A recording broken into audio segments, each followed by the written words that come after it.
जो एक छलांग में पार कर गए गहरा समुद्र, जिनकी पूंछ की अग्नि से जल उठी लंका, जो नामुमकिन को मुमकिन बना दे, वही है पवन पुत्र हनुमान।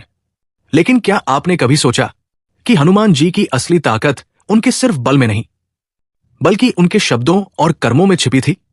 उनकी कहानियां सिर्फ चमत्कारों की नहीं, बल्कि जिंदगी के ऐसे गहरे सबक हैं जो हमें सिखाते हैं सच्ची ताकत वो है जो भलाई के लिए इस्तेमाल हो। जब रावण माता सीता को लंका ले गया और श्रीराम व्याकुल हो उठे, तब एक योद्धा उठा जिसने ठान लिया कि असंभव को संभव बनाना है।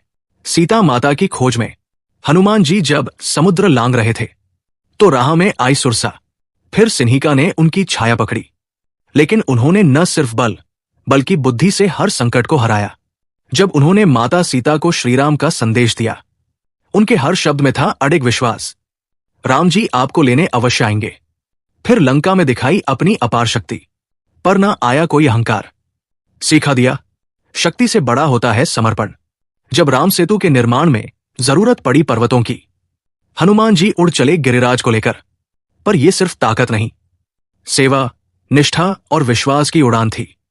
लक्ष्मण के प्राण संकट में थे, संजीवनी बूटी चाहिए थी, पहचान न पाए तो क्या किया? पूरा पर्वत ही उठा लाए, क्योंकि उनके लिए हार मानना कभी विकल्प नहीं था।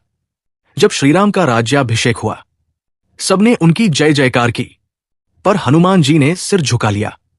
कहा, मेरा जीवन सिर्फ प्रभु की सेवा के लिए है। यह है सच्ची विनम्रता। माता सीता ने जब उन्हें मोतियों की माला दी, हनुमान जी एक एक मोती तोड़कर देखने लगे। लोग चौंके, पर उन्होंने कहा, जिसमें मेरे राम सीता नहीं, वो मेरे किसी काम का नहीं। यही है सच्ची भक्ति। हनुमान जी की हर कहानी हमें सिखाती है, शक्ति से ज्यादा जरूरी है भक्ति और बुद्धि। समर्पण से ही हर असंभव कार्य संभव होता है, और सच्चा साहस वही जो हर मुश्किल को पार कर जाए, बिना अहंकार, पूरी श्रद्धा से।